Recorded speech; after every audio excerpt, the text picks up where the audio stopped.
بسم الله الرحمن الرحيم بسم الله الرحمن الرحيم باب الرحلة في المسألة النازلة.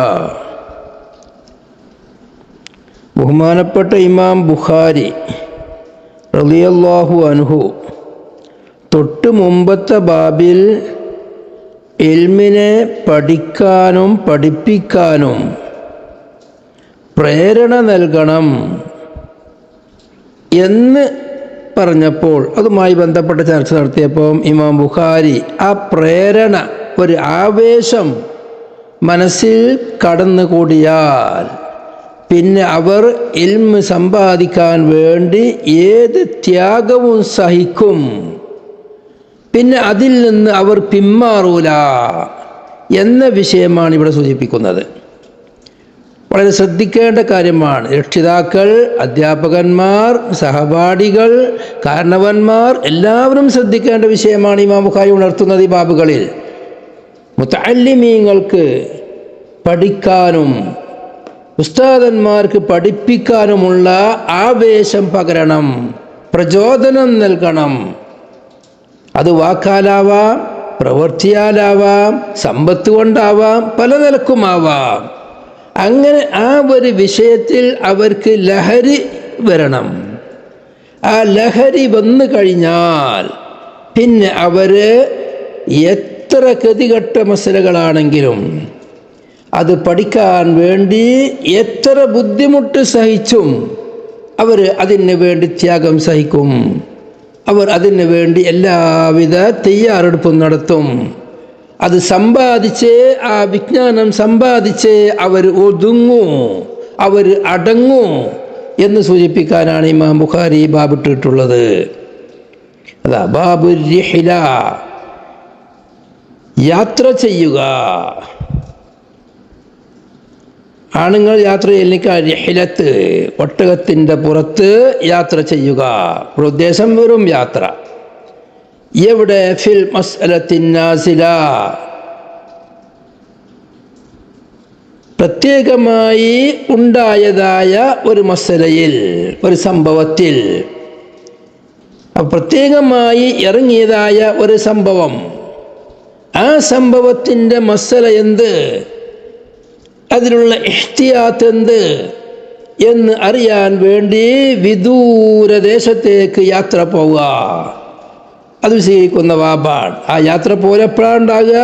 ഇൽമിനിക്കുള്ള ആവേശം കരസ്ഥമാക്കാനുള്ള തഹ്രീൽ ഉൾക്കൊണ്ടും കൊണ്ട് അവൻ അതിൻ്റെ വക്താവായി അത് അറിഞ്ഞ് അതിൻ്റെ വിശദീകരണങ്ങൾ മനസ്സിലാക്കി ഒതുങ്ങൂ എന്നുള്ള നിലക്ക് എവിടെയാണോ യഥാർത്ഥ ഇൽമുള്ളത് അങ്ങോട്ടോടും അത് സ്വീകരിക്കുന്ന ബാബാണ്. ഇവിടെ ചില ആളുകൾ ചോദ്യം ചോദിക്കലുണ്ട്, ഇതിനല്ലേ മുമ്പൊരു ഹദീസ് പറഞ്ഞത് ബാബുൽ ഖുറൂജ് ഫി തലബിൽ ഇൽമി, ആ ഖുറൂജും ഫി തലബിൽ ഇൽമന്നല്ലേ ഈ പറയുന്നത് എന്ന് ചോദിക്കുന്നവരുണ്ട്. രണ്ടിനും ഖുറൂജ് ഉണ്ട് എന്നേ ഉള്ളൂ, അത് ഇൽമിനെ തേടാൻ വേണ്ടി പോവലാണ്. ഇവിടെ പറയുന്നത് ഒരു മുതഅല്ലിമിന്, ഒരു ആവശ്യക്കാരനിക്ക്, അവനിക്കൊരു പ്രശ്നം ഉണ്ടായപ്പം ആ പ്രശ്നത്തിനിക്ക് പരിഹാരമായി മസല ചോദിക്കാൻ വേണ്ടി പോവുക. മുമ്പ് പറഞ്ഞതേതാ? ഒരു ഇൽമു ഒരാളെടുത്തുണ്ട് എന്ന് കേട്ടപ്പം അത് പഠിക്കാൻ വേണ്ടി പോവലാണ്. ആദ്യം പറഞ്ഞത് അതാണ്. ഇത് സ്വയം ഒരു ആവശ്യം വന്നപ്പോൾ അതിന് വേണ്ടി അത് ചോദിക്കാൻ വേണ്ടി പോവൽ. അപ്പോൾ ഒന്ന് ആമായ ഇൽമിനെ പഠിക്കാനാണ് പോകുന്നത്. രണ്ട്, ഇവിടെ ചർച്ച ചെയ്യുന്നത് ഖാസായ അവനിൽ പ്രത്യക്ഷപ്പെട്ടതായ അവനിലുണ്ടായതായ പ്രശ്നം തീർക്കാൻ വേണ്ടി പോവൽ. രണ്ട് പോക്കാം. قال الإمام الحافظ أمير المؤمنين في الحديث أبو عبد الله محمد بن إسماعيل البخاري رضي الله عنه ونفعنا بعلومه. حدثنا محمد بن مقاتل أبو الحسين قال أخبرنا عبد الله قال أخبرنا عمر بن سعيد بن أبي حسين قال حدثني عبد الله بن أبي مليكة عن عقبة بن الحارث رضي الله عنه وعنهم أنه تزوج ابنة لأبي إيهاب بن عزيز فأتته امرأة فقالت إني قد أرضعت عقبة والتي تزوجا فقال لها عقبة ما أعلم أنك أرضعتني ولا أخبرتني فركب إلى رسول الله صلى الله عليه وسلم بالمدينة فسأله فقال رسول الله صلى الله عليه وسلم كيف وقد قيل ففارقها عقبة ونكحت زوجا غيرا.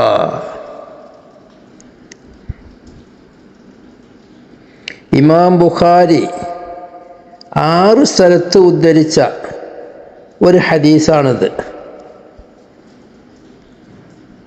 വളരെ പ്രസക്തമായ ഇസ്ലാമിൻ്റെ ഒരു ഉസൂലാണ് ഈ ഹദീസിൽ കൂടെ റസൂലുള്ളാഹി സ്വല്ലല്ലാഹു അലൈഹി വസല്ലം തങ്ങൾ നമ്മെ പഠിപ്പിക്കുന്നത്. മഹാന്മാരായ അയിമ്മത്തുൽ കിറാം എല്ലാവരും അമൽ ചെയ്ത ഒരു ഉസൂലാണത്. ഇത് ഫർഅ അല്ല ഇതിലുള്ളത്, അതൊരു അസ്ല, ഒരു ഉസൂലാണ് ഇതിലുള്ളത്. വളരെ ചിന്തിച്ച് മനസ്സിലാക്കേണ്ട ഹദീസാണ്. ഇതിലുള്ള റാവിമാര് 5 പേരാണ്. ഒന്ന് മുഹമ്മദ് ബിൻ മുഖാത്തിൽ അബുൽ ഹുസൈൻ അൽ മർവസി, ചർച്ച മുമ്പ് കഴിഞ്ഞു പോയിട്ടുണ്ട്. 2 അബ്ദുല്ലാഹി ബിൻ മുബാറക്, അവരെ സംബന്ധിച്ചും ചർച്ച കഴിഞ്ഞു പോയിട്ടുണ്ട്.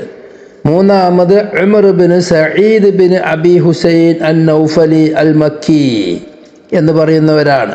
ഉമർ ബിൻ സഈദ് അവർ തൗസ് എന്നവരെ തൊട്ട് അത്ത എന്നവരെ തൊട്ട് അതുപോലെ ധാരാളം മഹാന്മാരായ താബിഈങ്ങളെ തൊട്ട് ഹദീസ് റിപ്പോർട്ട് ചെയ്തവരാണ്. അവരെ തൊട്ട് യഹ്യ അൽ ഖത്താന്, റൗഹ്, ഇങ്ങനെയുള്ള ധാരാളം വലിയ വലിയ ആളുകൾ അവർ തൊട്ട് ഹദീസ് റിപ്പോർട്ട് ചെയ്തിട്ടുമുണ്ട്. മുഹദ്ദിസീങ്ങളുടെ ഇടയിൽ അഭിപ്രായ വ്യത്യാസമില്ലാത്തവരാണ് ഉമർ ബിൻ സഈദ്. ഇമാം ബുഖാരി അവരെ സനദിൽ കൊണ്ടുവരലോട് കൂടെ അവർ എല്ലാ നിലക്കും തികഞ്ഞവരാണ് എന്ന് ബോധ്യപ്പെട്ടിട്ടുമുണ്ട്.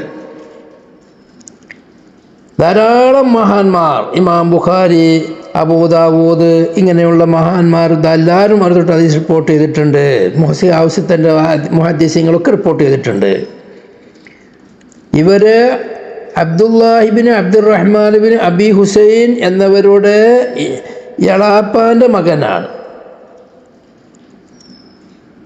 അതായത് അവരുടെ ഉസ്താദ് അവരുടെ എളാപ്പാൻ്റെ മകനാണെന്നുള്ള അർത്ഥം. 4-ാമത് അബ്ദുല്ലാഹിബിൻ ഉബൈദില്ലാഹിബിൻ അബി മുലൈക്ക എന്നാണ് പറയുക. അവർ മക്കക്കാരനാണ്, ഖുറൈശിയാണ്. അവരെ സംബന്ധിച്ച് മുമ്പ് കഴിഞ്ഞു പോയിട്ടുണ്ട്. 5-ാമത് ഉഖബത്ത് ബിൻ അൽ ഹാരിസ് എന്ന് പറയുന്ന മഹാനാണ്.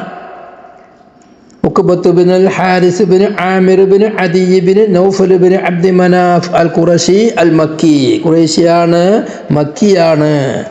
അവരെ വിളിക്കല് അബൂ സിറൂഅ എന്നും പറഞ്ഞവരുണ്ട്. അബൂ സിറൂഅ അവർ മക്കം ഫതഹിൻ്റെ അന്നാണ് മുസ്ലിമായത്. മക്കയിൽ തന്നെ താമസമാക്കി തുടരുകയും ചെയ്തു.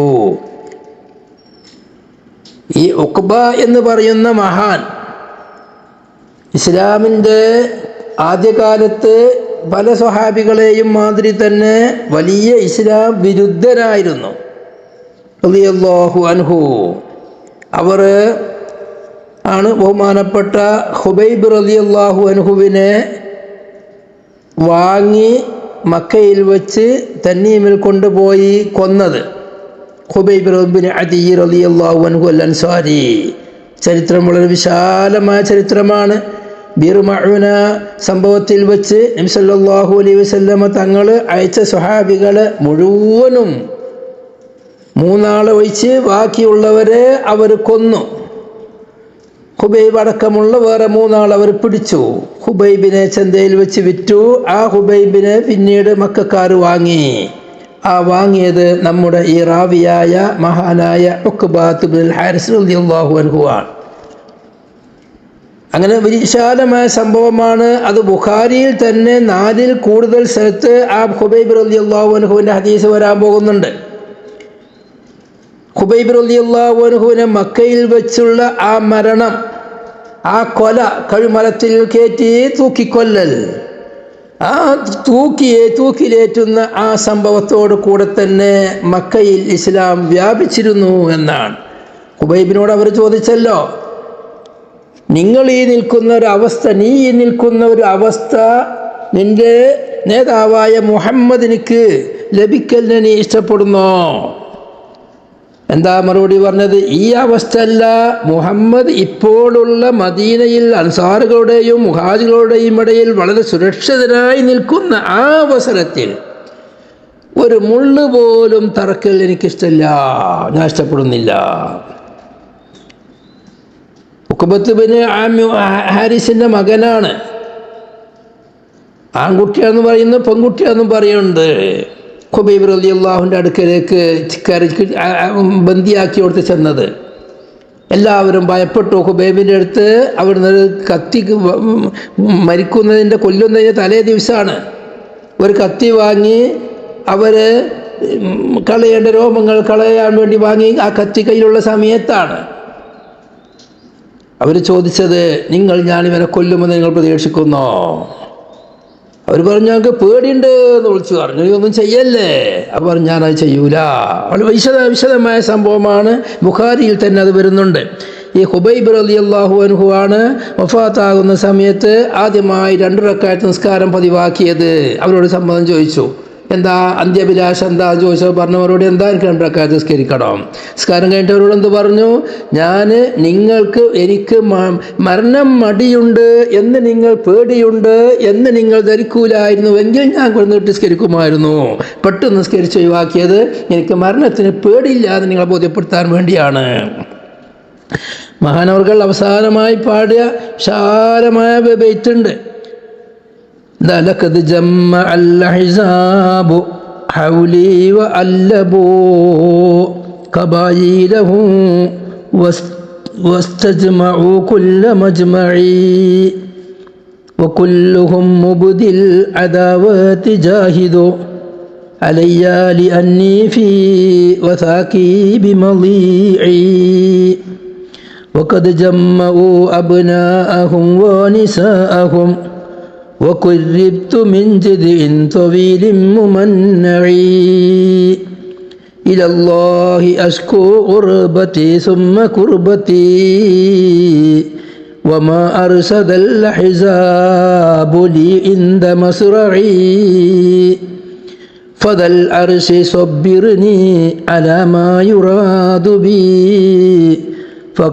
فقد بلعوا لهمي وقد ياس مطمعي وذلك في ذات الإله وإن يشاء يبارك على أوصال سلو ممزعي وقد خيروني الكفر والموت دونه وقد هاملت عناي من غير مجزعي وما بي حذار الموت إني لميت ولكن حذاري جحم نار ملفعي فلست أبالي حين أقتل مسلما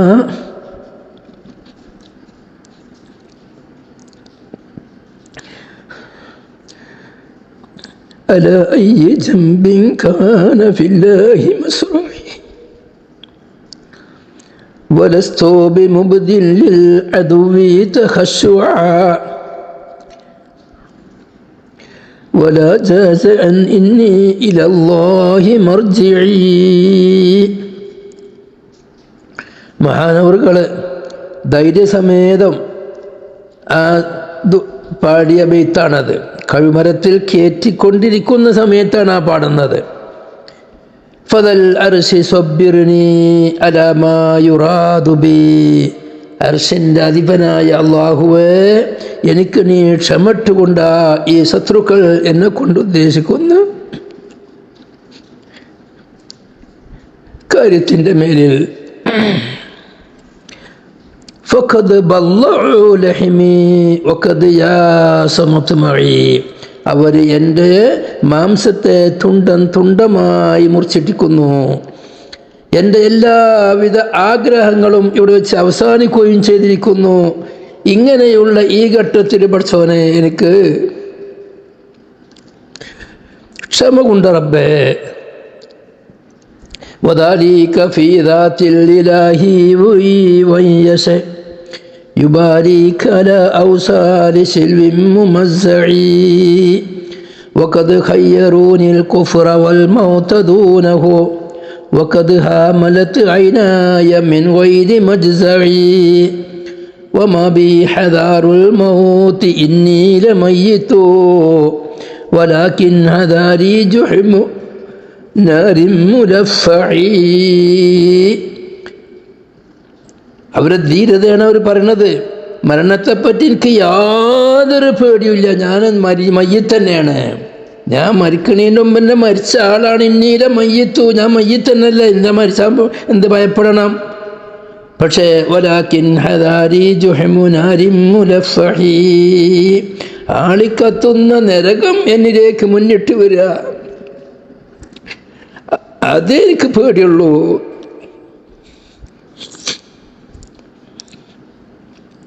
അവരൊക്കെ സ്വർഗം കണ്ട് മരിക്കുന്ന ആളുകളാണ് ഈ പാടുന്നത്, ചെല്ലുന്നത്. അവരാണ് അവരുടെ ബേജാറ് കാണിക്കുന്നത്. ഇത് നമ്മളെപ്പോലുള്ള ആളുകൾക്ക് എപ്പോഴും ദോഷത്തിന്, എപ്പോഴും തെറ്റിന്, അള്ളാഹുവിൻ്റെ പ്രീതിക്കായിട്ട് നാവനക്കൽ വളരെ കുറവ്. മനസ്സും കണ്ണും ചെവിയും മൂക്കുമെല്ലാം അനാവശ്യത്തിലേക്കായിട്ട് ഒഴിഞ്ഞു വെച്ചവർ നമ്മളാണ് കൂടുതലായി ചിന്തിക്കേണ്ടത്. വലസ്തു ബാലിഹീന ഉഖ്തലു മുസ്ലിമാ അലാ അയ്യി ജംബിൻ കാന ഫില്ലാഹി മസ്റഈ. മുസ്ലിമായ നിലക്ക് എന്നെ എങ്ങനെ കൊന്നാലെന്താ, എനിക്കൊരു പ്രശ്നമില്ല. വലസ്തു ബിമുബ്ദിൻ ലിൽ അദുവി തഖസ്സുആ വലാ ജാസഅൻ ഇന്നി ഇലല്ലാഹി മർജിഈ. ഒരു ശത്രുവിനിക്കും ഒരു വേവലാതിയും ഒരു വേജാറും ഞാൻ കവളിവാക്കൂല, ഒരു പൊറുതിയോടും എനിക്കില്ല. എന്നെ അള്ളാഹുവിന്റെ അടുക്കലേക്കല്ല ഞാൻ പോണത്, എനിക്കെന്ത് പേടിക്കാനാ. ധീരതയോട് കൂടെയാണ് പറയുന്നത്. നമുക്കവർ ആ ധീരതയോട് കൂടെ അവർ ചെല്ലിയ ബൈത്തിൻ്റെ ഉള്ളിൽ ഇറങ്ങി ചെല്ലുമ്പോൾ നമ്മളെ കണ്ണിന്ന് വെള്ളം വരുന്നുണ്ട്. പക്ഷെ അവർ ആ സമയത്ത് ഒരു തുള്ളി വെള്ളം പോലും ശത്രുവിൻ്റെ മുമ്പിൽ വേവലാതിയുണ്ട് എന്ന് വരുത്താൻ വേണ്ടി തോന്നിപ്പോവോ എന്ന് പറഞ്ഞിട്ട് കരഞ്ഞിട്ടില്ല. അവരുടെ വേജാറ് ആഹ്റം തന്നെയായിരുന്നു. അള്ളാഹു അവരോട് കൂടെ സ്വർഗത്തിൽ നാം എല്ലാവരെയും ഒരുമിച്ച് കൂട്ടട്ടെ. ഇങ്ങനെയുള്ള ക്രൂരതയെല്ലാം ഇസ്ലാമിൻ്റെ മുമ്പ് ചെയ്ത ഉഖ്ബത്ത് ബിനുൽ ഹാരിസ് റളിയല്ലാഹു അൻഹു, അവരുടെ മനസ്സിനെ അള്ളാഹു എവിടെ എത്തിച്ചു എന്നുള്ളതാണ് ഈ ഹദീസിൽ നമുക്ക് മനസ്സിലാക്കാൻ കഴിയുന്നത്. അവർ എവിടെ എത്തി ഇസ്ലാം മുസ്ലിമായപ്പോൾ? സഹാബിയാണ്. അന്നഹു തസവ്വജ, ഉഖ്ബത്ത് ബിനുൽ ഹാരിസ് എന്നവർ വിവാഹം ചെയ്തു ഇബ്നതൻ ലി അബീ ഇഹാബ് ബിൻ അസീസ്, അബൂ ഇഹാബ് ബിൻ അസീസ് എന്നവർക്കുള്ള ഒരു മകളെ. ആ മകളെ പേര് അറിയുന്നും അറിയില്ല എന്നും പറയുന്നുണ്ട്. അങ്ങനെ ഏതായാലും വനിയ എന്നാണ് പേര് എന്ന് പറയപ്പെടുന്നുണ്ട്, വനിയ. അപ്പം അബൂ ഇഹാബ് ബിൻ അസീസ് എന്നവർ സ്വഹാബിയാണ്. അവരുടെ മകളെയാണ് ഉഖ്ബത്ത് ബിനുൽ ഹാരിസ് എന്നവർ കല്യാണം കഴിച്ചത്. ഫഅതതുഹു ഇംറാത്തുൻ, അങ്ങനെ കല്യാണം കഴിച്ച് അവർ ജീവിതം നയിച്ചു കൊണ്ടിരിക്കുമ്പോൾ ഒരു പെണ്ണ് വന്നു. ആ പെണ്ണ് അടിമ സ്ത്രീയാണ്, കറുത്തവളാണ്, കറുത്തതായ അടിമ സ്ത്രീ എന്ന് പറയുന്ന ഹദീസിൽ വരാൻ പോകുന്നുണ്ട്.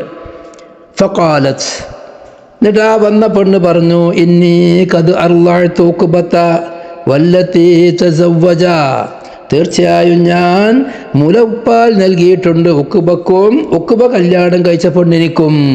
അപ്പോൾ ഉഖ്ബ കല്യാണം കഴിച്ച പെണ്ണിനിക്കും ഞാൻ മുല കൊടുത്തിട്ടുണ്ട്. അതുകൊണ്ട് അവർ രണ്ടാളും എൻ്റെ ഒരു ഉമ്മാൻ്റെ മക്കളാണ്, സഹോദരങ്ങളാണ്, മുലകുടി ബന്ധത്തുകൂടെ.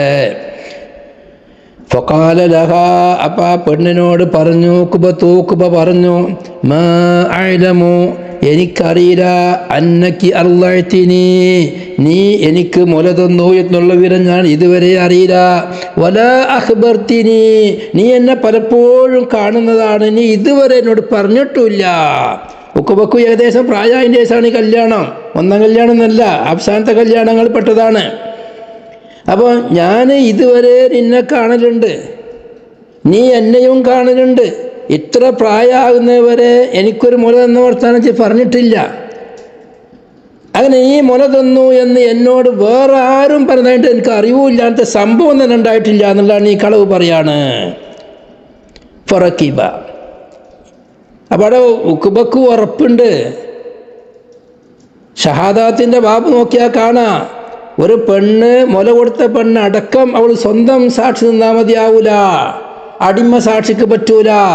മുല കൂടി തെരിയണമെങ്കിൽ രണ്ടാണുങ്ങൾ തന്നെ സാക്ഷി നിൽക്കണം, അല്ലെങ്കിൽ ഒരാണും രണ്ട് പെണ്ണും വേണം.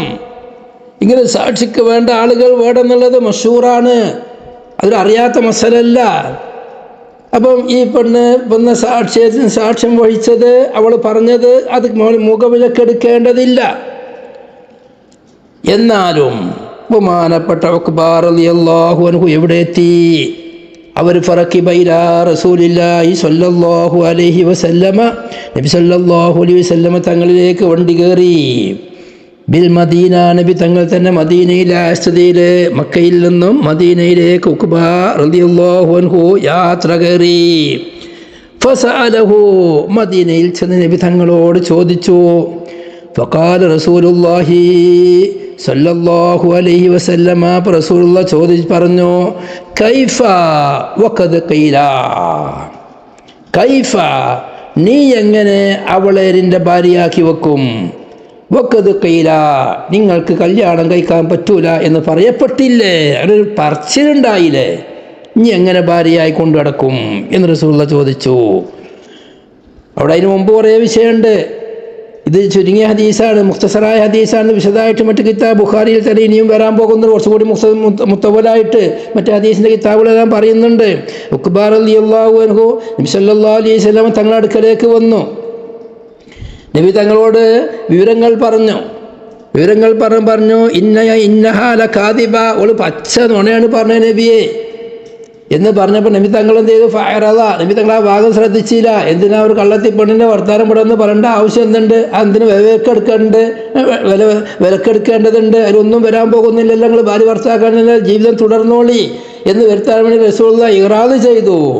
പക്ഷേ ഉഖ്ബാ റളിയല്ലാഹു അൻഹു നബി തങ്ങളോട് വീണ്ടും നബി തങ്ങളുടെ മുമ്പിൽ വന്ന് ചോദിച്ചപ്പോൾ റസൂലുള്ളാഹി തങ്ങൾ ഇഹ്തിയാത്തിൻ്റെ ഭാഗം പറഞ്ഞു കൊടുത്തു.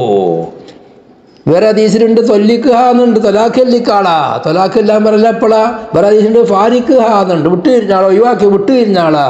ഫിറാഖ് എന്ന് പറഞ്ഞാലും തൊലാഖ് എന്ന് പറഞ്ഞാലും ഒക്കെ ഈ വിട്ടുപിരിയലിനിക്ക് പറയുന്ന തൊലാഖിന് പറയുന്ന പ്രയോഗങ്ങളാണ്. അപ്പോൾ തൊലാഖ് ചെല്ലാ റസൂലുള്ളാഹി പറഞ്ഞത് എന്തുകൊണ്ട്? അവളിപ്പോൾ എൻ്റെ ഭാര്യ തന്നെയാണ് എന്നുള്ള എനിക്ക് സൂചന അല്ലേ. കാരണം ഒരു പെണ്ണ് മാത്രം പറഞ്ഞതുകൊണ്ട് എന്തായാലും മുലോടി വന്ന് സ്ഥിരപ്പെടൂലല്ലോ. മുലോടുത്ത ഉമ്മടക്കം പറഞ്ഞാലും മറ്റുള്ളവരാരും പറയാതെ. എന്നാൽ റസൂലുള്ളാഹി തങ്ങൾ പറഞ്ഞു കൊടുത്തു, ഇങ്ങനൊരു വർത്തമാനം നടന്നില്ലേ, അതുകൊണ്ട് ഇനി എനിക്ക് അവളെ ഭാര്യയായി കൊണ്ടു നടക്കലെങ്ങനെ? ആളുകൾ കളിയാക്കും, നിനക്കാണെങ്കിൽ മനസ്സ് തട്ടൂല, അതുകൊണ്ട് വിട്ടുപിരിഞ്ഞാളാ. അങ്ങനെ ഉഖ്ബാ റളിയല്ലാഹു അൻഹു ആ പെണ്ണിനെ വിട്ടുപിരിഞ്ഞു, തൊലാഖ് ചൊല്ലി. വനകഹത്ത് സൗജൻ ഗൈറഹു, ആ പെണ്ണ് മറ്റൊരു ഭർത്താവിനിക്ക് നിക്കാഹ് വിവാഹം നടക്കുകയും ചെയ്തു. ഇവിടെ ഈ ഹദീസ് ബാവുമായുള്ള ബന്ധം വളരെ ലാഹിറാണ്. യാത്ര പോയിട്ടുണ്ട്, ഒക്കെ പ്രശ്നം ഉണ്ടായപ്പോൾ ഈ ഹദീസ് ഉള്ള ആ വാക്ക് കൈഫ വഖദ് ഖീല എല്ലാവരും മനഃപ്പാടമാക്കി വെക്കേണ്ട പ്രയോഗമാണത്. കൈഫ വഖദ് ഖീല. നമ്മുടെ ഫുഖഹാ റളിയല്ലാഹു അൻഹും, പ്രത്യേകിച്ചും ഷാഫി ഫുഖഹാ, ഈ ഒരു പ്രയോഗം വളരെ അധികം വിലക്കെടുത്തിട്ടുണ്ട്. കൈഫ വഖദ് ഖീല, ഒരു മസല, ആ മസലയിൻ്റെ ലാഹിറുകൾ നോക്കുമ്പോൾ അത് മുബാഹായി വരണം. ആ സംഭവം അത് ഹറാമാണെന്ന് പറയാൻ ഒരു കാരണവുമില്ല. അങ്ങനെ ഹറാമാണെന്ന് പറയാൻ ഷാഫി മദ്ഹബ് പ്രകാരം തെളിവില്ലാത്തൊരു വിഷയം. പിന്നെ അത് ഏതാവണം? മുബാഹാവണം. അസിലേക്ക് മടങ്ങണം, മുബാഹാവണം. ആ മുബാഹായ വിഷയത്തെപ്പറ്റി അവർ പറയും യുക്റഹു, ആ വിഷയം കറാഹത്താണ്, ആ സംഗതി കറാഹത്താക്കപ്പെടും. എന്തിന്? ഖിലാഫൻ ലിമൻ ഖുറൂജൻ മിൻ ഖിലാഫി മൻ ഹറമഹു, ഹറാമാക്കിയ ഖിലാഫിൽ നിന്ന് പോകാൻ വേണ്ടിയിട്ട്. നമുക്കത് ഹറാമാണെന്ന് പറയാൻ വകുപ്പില്ല, നമുക്കത് വ്യക്തമായി കറാഹത്ത് എന്ന് പറയാൻ വകുപ്പില്ല, മുബാഹാണെന്ന് പറയാനേ വകുപ്പുള്ളൂ. എന്നാലും കൈഫ വഖദ് ഖീല, അവിടെ ഹറാമാണെന്ന് പറയപ്പെട്ടില്ലേ, അതുകൊണ്ട് ഇനി അത് ചെയ്യാൻ വകുപ്പില്ല. അതാണ് ഇഹ്തിയാത്ത്. അത് ധാരാളം മസലയിൽ കാണാം. ത്വഹ്ഫ ഞാൻ പരിശോധിച്ച് നോക്കുമ്പോൾ ത്വഹ്ഫയിൽ കാണുക ഒരു കുളിർബന്ധാകുന്ന മസല. അശ്വ കടന്നാലേ കുളിർബന്ധമാവുള്ളൂ. അശ്വ ഫർജിൽ കടന്നാൽ കുളിർബന്ധമാകും. എന്നാൽ അശ്വ ഫർജിൽ കടന്നില്ല, ഫർജും അശ്വയും തമ്മിൽ കൂട്ടിമുട്ടിയിട്ടുള്ളൂ, പുറന്തോട് കൊണ്ട് മുട്ടി, എന്നാൽ കുളിർബന്ധാവോ? കുളിർബന്ധാവൂല. അവിടെ ഇമാമിങ്ങൾ പറഞ്ഞത് എന്താ? അവിടെ കുളിക്കലാണ് സുന്നത്ത്. അവിടെ കുളിക്കണം അവൻ. കാരണം അത് കുളി നിർബന്ധമാകുമെന്ന് പറയപ്പെട്ടിട്ടില്ലേ. ആ കുളി നിർബന്ധമാകും. അശ്വ കടക്കാതെ തന്നെ അശ്വയും ഫർജും തമ്മിൽ കണ്ടാൽ തന്നെ കുളി നിർബന്ധമാകും എന്നങ്ങനെ പറയപ്പെട്ടിട്ടുണ്ട്. ആ പെട്ട അഭിപ്രായം വളരെ ഒറ്റപ്പെട്ട സാധായ അഭിപ്രായമാണ്. എന്നാലും അതിനെ പരിഗണിച്ചുകൊണ്ട് കുളിക്കൽ സുന്നത്താണ്. ആ ഒരു മസലല്ല തലയടക്കണോടത്ത് കാണാം. തലയടക്ക കുറേ ആയിരക്കണക്കിന് മസലകൾ ഇത് പറയുന്നുണ്ട്. തലയടക്കണോടത്ത് എന്താ? ഖുർആന്റെ ലാഹിർ കൊള്ള നോക്കുമ്പം തലയിൽ നിന്ന് അല്പം തടകലേ നിർബന്ധമാവുള്ളൂ. നബി തങ്ങളെ അമലെന്താ? നബി തങ്ങൾ തലൻ്റെ 4 തടകിയിട്ടുണ്ട്, മൂർത്താവിൻ്റെ അത്രത്തെ മൂർത്താവ് തടകിയിട്ടുണ്ട്, തല മുഴുവനും തടകിയിട്ടുണ്ട്. എന്നാലും സുന്നത്ത് അവിടെ തല മുഴുവനും തടകലാണ്. എന്തുകൊണ്ട്? നബി തങ്ങൾ പലപ്പോഴും തല മുഴുവനും തടകിയിട്ടുണ്ട്. അതോടുകൂടെ തല മുഴുവനും തടകൽ നിർബന്ധമാണെന്ന് പറയപ്പെട്ടിട്ടുണ്ടല്ലോ. അതിന് വേണ്ടി അവരെ കണക്ക് പ്രകാരം ഒതു ശരിയാവട്ടെ, തല മുഴുവൻ തടകണം. ഇങ്ങനെ ഈ ഒരു മസല മാത്രമല്ല, നമ്മളെ ഫിഖ് ഏതെടുത്ത് നോക്കിയാലും വാജിബിനോടും സുന്നത്തിൻ്റെ അടുത്തും അങ്ങനെ തന്നെ. ഹറാമ ചില കാര്യങ്ങൾ വാജിബാന്ന് പറഞ്ഞു കൊടുത്ത് പറയും ചെയ്യൽ സുന്നത്താണ് അറിയും, ഹറാമാന്ന് പറഞ്ഞു കൊടുത്ത് അത് ചെയ്യൽ കറാഹത്താണ് എന്നും പറയും. ഇതിന് അവരുടെ അഭിപ്രായത്തെ പരിഗണിച്ചുകൊണ്ട് കൈഫ വഖദ് ഖീല വളരെ പ്രധാനപ്പെട്ടതാ. പക്ഷെ ഇന്നത്തെ ഈ മുബ്തദീങ്ങൾ, വഹാബികള്, സലഫികള്, ഇങ്ങനെയുള്ള ജന്തുക്കൾ, അവർക്ക് ഇതൊരു വിഷയമല്ല. അവർ എന്ത് ജഹാലത്താണോ മനസ്സിലാക്കിയത് അത് പരസ്യമായിട്ടാണ് ചെയ്യും. അതിൻ്റെ എതിരിൽ മഹാന്മാരായ വലിയ വലിയ ഇമാമിങ്ങൾ ഉണ്ടെങ്കിൽ പോലും അതിനവർ പരിഗണിക്കുന്നല്ല. ഇപ്പോൾ ഉദാഹരണം, ഫാത്തിഹ ഓതുമ്പോൾ ഫാത്തിഹ പൂർത്തിയാവണമെങ്കിൽ ബിസ്മി അടക്കം ഓതണം. ഫാത്തിഹയുടെ ആയത്താണ് ബിസ്മി. ഇതാണ് ഷാഫി ഇമാം പറയുന്നതും ബഹുഭൂരിപക്ഷം ഇമാമിങ്ങളും പറയുന്നത് അതാണ്. ബിസ്മി ഫാത്തിഹയിലെ ആയത്താണ്. സലഫികൾ പറഞ്ഞാൽ എന്താ? ബിസ്മി ഫാത്തിഹപ്പെട്ടതല്ല. എന്നാൽ ഖുർആൻ അത് എഴുതിയിട്ടുണ്ട്, അത് ഓതുന്നുണ്ട്. എന്നാലും ആ ഫാത്തിഹയിൽപ്പെട്ട ആയത്തല്ല എന്നവർ പിടിച്ചിട്ട് അത് ഉറപ്പിക്കാൻ വേണ്ടി അവർ അല്ലാഹു അക്ബർ അൽഹംദുലില്ലാഹി റബ്ബിൽ ആലമീൻ അർറഹ്മാൻ റഹീം ഇങ്ങനെ ഫാത്തിഹ ഓതി മറ്റത് ഹറാമാണെന്ന് പറഞ്ഞവർക്ക് എതിരായിട്ട് ദേഷ്യം പിടിപ്പിക്കുന്ന പണി. ഹറാമാണെന്ന് പറഞ്ഞവർക്ക് ഫാത്തിഹ ഓതാൻ നമസ്കാരം ശരിയാവില്ല, അതുകൊണ്ട് അത് ഞാൻ ഓതിയോടൊന്നും വരാൻ പോകുന്നില്ലല്ലോ എന്ന ചിന്ത അവർ ചിന്തിക്കില്ല. കാരണം അവർ സുന്നത്തിനെതിരാണ്. അവർ ഈ ഹദീസ് കൈഫ വഖദ് ഖീല ഇത് അവർ ഉൾക്കൊള്ളുന്നില്ല. ഈ പ്രയോഗം സുന്നത്ത് ജമാഅത്തിൽ അടിയുറച്ച് ജീവിക്കാൻ അല്ലാഹു നമുക്ക് തൗഫീഖ് നൽകട്ടെ.